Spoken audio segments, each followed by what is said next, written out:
Bien-aimés dans le Seigneur, Shalom. Espérons que vous allez bien par la grâce du Seigneur. Depuis un temps, le Seigneur nous a mis à cœur de parler sur l'adoration. Alors, parlons de 4 choses de ce que l'adoration est en train d'apporter dans la vie du croyant. La première des choses, c'est que l'adoration purifie les cœurs. Vous savez, passer un temps en train d'adorer le Seigneur purifie nos cœurs. Parce que à chaque fois que vous entrez pour adorer le Seigneur, la toute première des choses que le Saint-Esprit fait, c'est vous convaincre de ce qui ne va pas en vous. Parce que notre Dieu est 3 fois saint et l'adoration nous rapproche de lui. Le Seigneur va nous montrer les hommes d'ombre, les hommes obscurs qui se trouvent dans notre cœur afin que notre adoration puisse lui plaire. Alléluia. La deuxième des choses que l'adoration est en train de faire, c'est que l'adoration amplifie la puissance et la présence du Dieu Tout-Puissant en nous. C'est-à-dire quoi? À chaque fois que nous sommes en train d'adorer, notre Dieu s'approche de plus en plus envers nous. Et son esprit prend de plus en plus de la place dans notre être. Bien-aimés, sachez que le temps où nous passons dans l'adoration n'est pas un simple moment, mais c'est un moment de contact entre l'homme et son Dieu. C'est un moment où le Seigneur est en train de se glorifier en nous de plus en plus. D'où j'aimerais encourager quelqu'un que pour vivre les surnaturels, il n'y a pas d'abord question de demander la puissance et l'onction.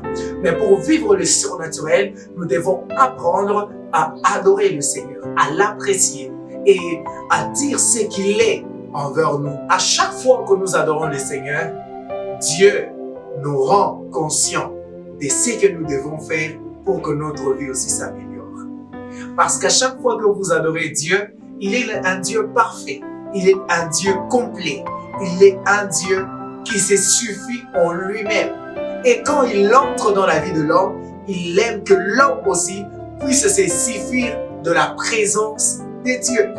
C'est pourquoi à chaque fois que vous adorez Dieu, rassurez-vous que c'est un pas en avant pour la solution sur tout ce que vous cherchez.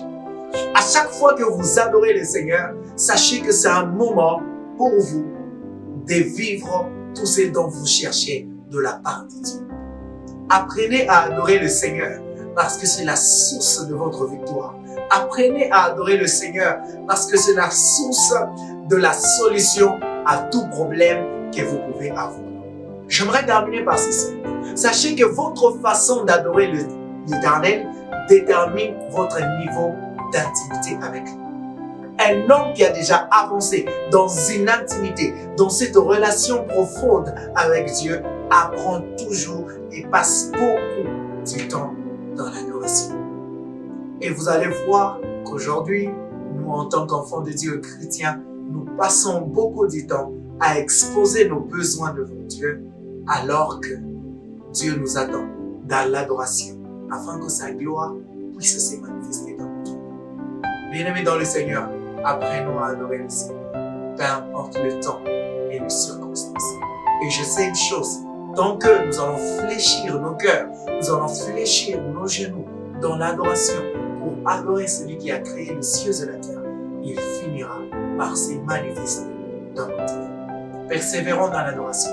Apprenons à adorer le Seigneur, peu importe le temps et les circonstances. Que le Seigneur vous bénisse au nom de Jésus.